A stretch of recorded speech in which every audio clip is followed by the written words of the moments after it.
Hey, how's it going, guys? Thanks for clicking on the video. Today I'm going to be talking about two things that I am very excited about. And I was going to make a video game gameplay commentary, throwback 2011 style, to talk about these topics. However, I have had a rather busy day, and I didn't get any time to get any terrible gameplay recorded in this day, so you're just looking at my face now. I hope you enjoy it. Reviews are mixed, like looking at a Taco Bell on Yelp, because you should know what Taco Bell is. Why are you looking at it on Yelp? Anyways, the two things I am super excited about this week, super excited, if I can use a YouTube term, are my child's birth, that will be happening very shortly, and my favorite sports team in the whole wide world, the Michigan State Spartans basketball team, are in the Final Four.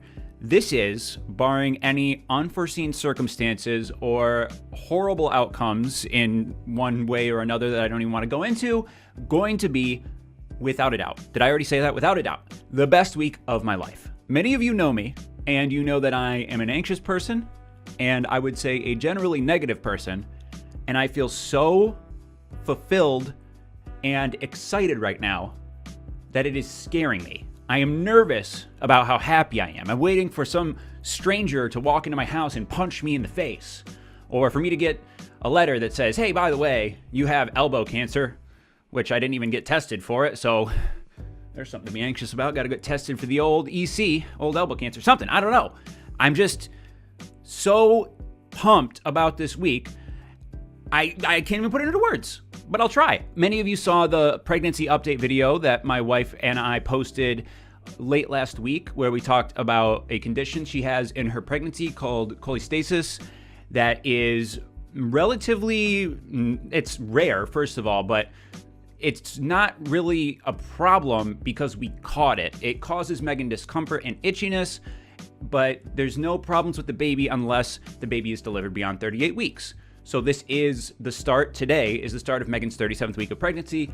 38 weeks would be a week from today for you math majors out there. And Megan and I had a doctor's appointment today to discuss when we would induce Megan into labor. What day was our child going to be born?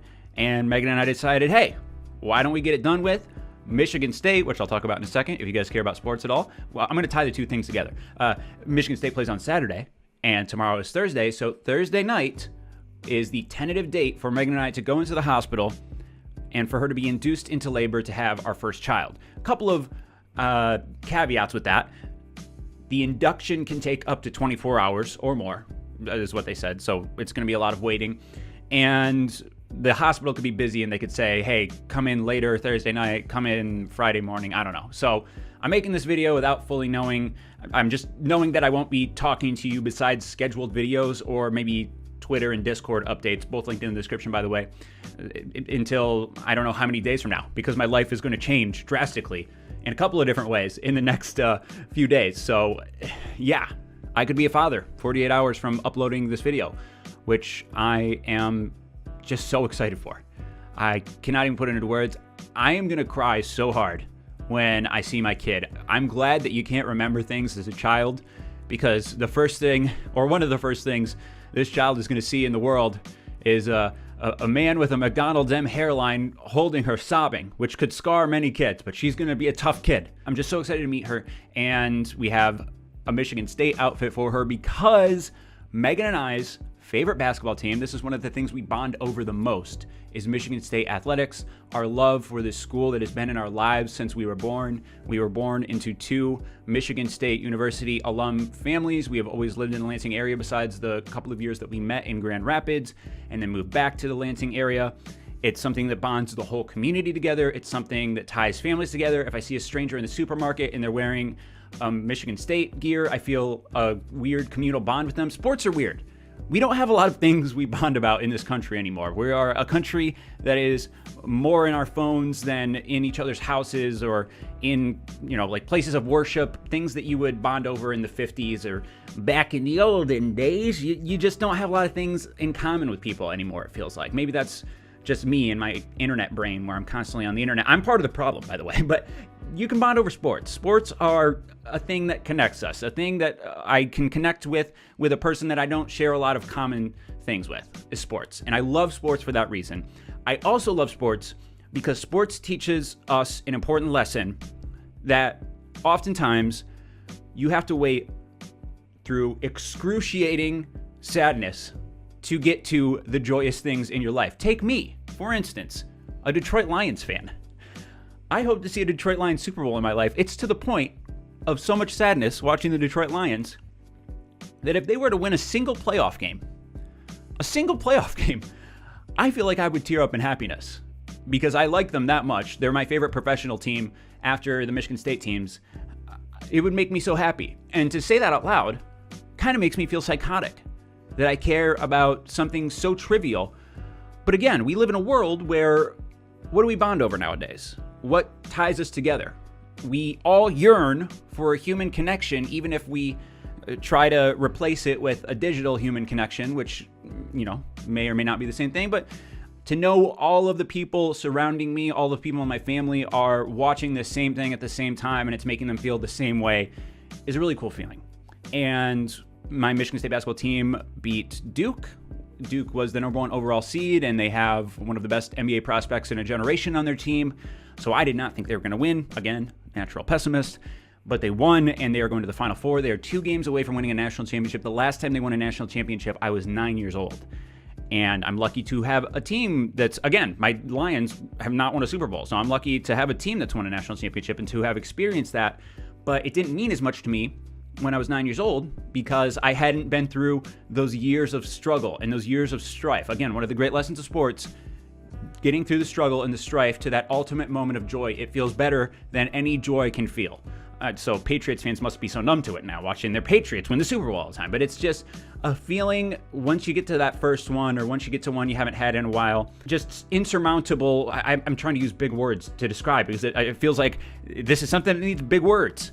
It's just a volcanic joy. Does that make sense? It should make sense. I hope so. When they beat Duke and I was in the living room with my wife and my brother-in-law and my brother-in-law's girlfriend, we were going crazy. Just the most joy you could feel. And I'm going to feel that joy with my daughter this week. So we're going to have the birth of my daughter, my first child, and Michigan State this weekend. Win or lose, it's all. If Michigan State loses by 75 points, which I don't think will happen, but if they did, it would still be the best week of my life. And it feels like on top of the daughter being born and my team that I love so much and that I share a bond with my wife and my wife's family and my own family, them having a chance to play for a national championship. I'm honestly, I get anxious about stuff like this. I'm excited, but then I'm like looking over my shoulder, like, where's the bad thing? Where's the bad thing? And I think it's okay to just accept joy. And I'm saying that out loud because I'm trying to tell myself. I don't care what you guys think about it. I'm trying to tell myself that. I just am not used to feeling this way. It feels like I'm at the end of a journey on my YouTube channel, because when I started my YouTube channel, I could not have been more negative about myself and my life, and I'm at a place now where I'm at peace. I found happiness, and that's scary to say out loud because, happiness comes and goes. That's the truth about life. Life is difficult. There are good times and there are bad times, and those bad times aren't the kind of times you'll often see in movies or in stories. There's terrible things that happen to us and we won't think it's going to happen to us, but then it does happen to us. And I want to embrace the good times because you know that throughout your life you will have those tough times, and I'm just really soaking in this week. I want this week to propel me for a while. Obviously, I appreciate all of your thoughts and prayers for us this week, and keeping us just in your thoughts, because it's going to be it's going to be a ride. I am excited to talk to you sometime early next week about how things went and maybe talk a little bit about the kiddo. So thank you guys for being here for however long you've been here and letting me get this happiness off my chest. Probably annoying. Hopefully this video is 10 minutes long because YouTube in 2019, pow, bro fist. I don't know. Again, appreciate all of you. Check in on my Twitter and my Discord for updates on all things child and sports related if you're interested. And I hope that you all have some happiness in your life in the very near future. I love you all. Bye-bye.